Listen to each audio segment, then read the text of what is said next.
So my name is Jain Vishesh Gitesh and I'm from Block 5. So today I'll be giving a presentation for our biochemistry elective 2 on the topic which is collagen, elastin and fibrillin and the related diseases with it.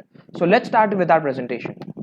So what is collagen? It is the most abundant protein in the human body and it is consists of 25% of the total protein mass in a body. It is synthesized or secreted by connective tissue cells and it contains three long alpha chains, and it is the basic unit of collagen which is found in the human body is the triple helix.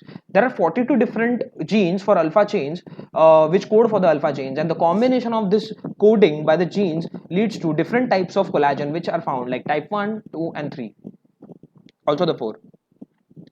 So the collagen is consist of large amount of proline, lysine and glycine, and it is the repeating units consist of glycine, which is the common constant amino acid, and also there can be some variable amino acids like proline and lysine. So type 1 is the most common collagen which is found, which consists of 90% of the collagen in the human body, and it is found in bones, skin, tendons, ligaments, cornea, internal organs, and the defective production of type 1 collagen which will lead to a famous disease which is known as osteogenesis imperfecta. Type 2 collagen is found in cartilage, intervertebral disc, vitreous humor of the eye, and also at many other places. And type 3 collagen is found in skin, blood vessels, and in some abnormal form of Ehlers-Danlos syndrome. Also, we can find the type 3 collagen. There are some fibrillary collagen, which is basically type 1, type 2, and type 3. They are known as fibrillary collagens. And the collagen molecules, they assemble into a polymer, which is known as fibrils. Okay, and the type 4 collagens is found in basement membrane of the skin. It is found in the basal lamina. It is found in lens and the cochlea of the ear. So there is this disease which is known as Alport syndrome. It is a genetic type 4 collagen defect. So what happens is that there is the mutation in this in the alpha 3, alpha 4 or alpha 5 chains, and that leads to type 4 collagen defect, and it most commonly it is an X-linked disease, and it affects the glomerular basement membrane and also of our kidney, and the classic triad which is hematuria and hearing loss and ocular disturbances which can be found in this disease. Collagen synthesis. So there is this extensive post-translational modification which is done in the synthesis of collagen, where alpha chains are synthesized in rough endoplasmic reticulum, and also it contains some signaling molecules, and there is the formation of this pre-pro collagen, and this pre-pro collagen enters into the endoplasmic reticulum lumen, and there is the pro alpha chains are cleaved off, and we get our next molecule which is pro collagen. Some prolines and lysines are also hydroxylated, and it forms hydroxyproline and hydroxylysine. Now this hydroxylation requires a special coenzyme of cofactor which is vitamin C, and this is a cofactor for hydroxylase enzymes, and the deficiency of vitamin C causes scurvy. So, and also there are some hydroxylysins which are also glycosylated, and some sugar molecules are also added while in the process of synthesis. So this is the basically diagrammatic chemistry representation of the molecules which are involved in the synthesis of collagen, where this lysine and proline via hydroxylation with the help of vitamin C forms hydroxylysine and hydroxyproline, and also after that hydroxylysine is glycosylated, and it forms the final product. Now scurvy, it is a vitamin C deficiency disease where there is defective pro-alpha chains, and this pro-alpha chains do not form the triple helix. So, and they are defective pro-alpha chains are then degraded in the cell, and they are not secreted, and that leads to fragile blood vessels and bleeding and bruising in the patient. There is also loss of teeth and wound healing problems in the patient. Collagen synthesis. Let's continue with the collagen synthesis. So once the propeptide forms, the extra amino acids and at the N and the C terminals of the pro alpha chains are added, and also it forms in the fibrillar collagen alpha chains which are type 1, type 2 and type 3. Then there is this formation of disulfide bonds that stabilizes the alpha chains, and the three pro alpha chains combine to form pro collagen, and there is the formation of triple helix formation. This triple helix collagen, which is known as pro collagen, moves through the Golgi, and the pro collagen is excreted by exocytosis, and the N and the C terminal of the propeptides are cleaved, and the tropocollagen is formed, and the individual triple helix chain molecules, and there is and the no propeptides are removed, and this is yet to be cross-linked. So collagen fibrils are then after that they form, and the tropocollagen, much less soluble than procollagen, is formed, and the fibrils are they self-assemble with each other, and this is strengthened by lysine cross-linking, which is a very important step in the synthesis of collagen.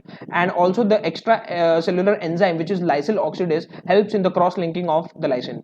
It requires a special cofactor again, and this time it is copper, and collagen fibrils are formed, and these are basically the bundle of triple helices. So if we summarize the entire synthesis of collagen, there is this pro-alpha change. After hydroxylation and glycosylation, they form the pro-collagen, which is a propeptide. This is found. This is happening in the endoplasmic reticulum. Then after that, there is extracellular space. There is propeptide removal, and tropocollagen is formed in the, and the cross-linking, which is the last step, leads to the formation of collagen fibrils. Osteogenesis imperfecta. It is a family of genetic bone disorders where there is a range of severity. Some forms are very lethal, which is in utero, and also it involves osteoporosis and fractures. It is due to defective or deficient collagen production. And type 1 is the most common form of osteogenesis imperfecta. It is the autosomal dominant form, and it is there is this mutation in the COL1A1 or COL1A2 genes, and this leads to this gene basically encodes for the alpha chain of the type 1 collagen, which we have been discussing till now. So if there is a mutation in this COL1A1 gene, that leads to abnormal and absent alpha chains, and there are no alpha chains in the collagen, leads to there is no formation of the triple helix, and leads to decreased production of type 1 collagen. So what are the clinical features in this disease? The patient can have multiple recurrent fractures with minimal trauma. Also, this patient can be we may confuse this patient as a child abuse patient, because this patient is having very frequent fractures even with the slightest of trauma. Also, there we can see blue sclera in the patient's eyes, and also there is clear connective tissue over veins, which we can observe while inspection. Also, there is hearing loss, and there is because of abnormal malus incus and stapes bones, and there is bony deformity due to short stature. Now next is elastin and fibrillin structure and the related diseases. Elastin is also a connective tissue protein, and it is the main component of elastic fibers. It allows the stretching and recoil of several tissues in a body, for example arteries, where it is the dominant elastic protein. It makes up to 50% of the aortic tissue, and it is also found in skin, lungs, ligaments, vocal cords, and also spinal ligaments, which is also known as ligamenta flava.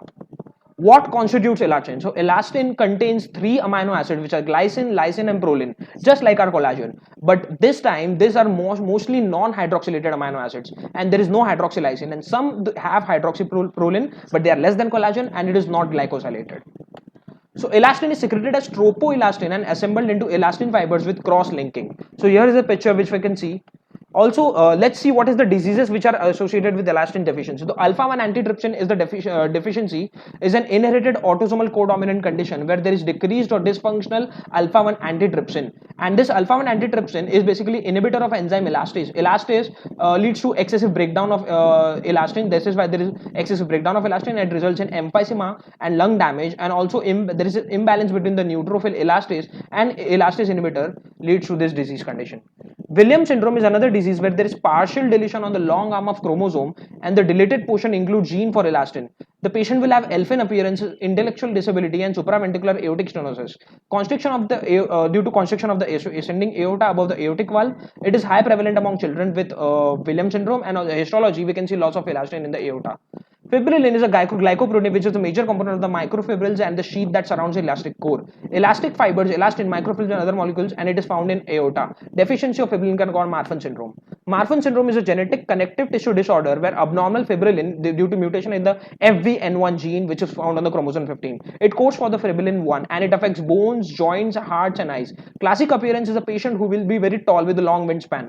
There is a classical finding which is found is pectus excavatum, which is sunken chest, which can be found in such patients. In the extremities, you can see the patient will have hypermobile joints, long fingers and toes. There is arachnodactyly, which is long curved finger like spider. Wrist sign is positive, which is basically tip of the thumb covers the entire fingernail of the fifth finger, which is abnormal. And thumb sign is also positive, where the thumb protrudes beyond ulnar border. Patient can also have cataracts, lens dislocation, mitral valve prolapse, which is a common cardiac abnormality, and also the patient is at the higher risk of having aortic aneurysm. So thank you. This was all from my side.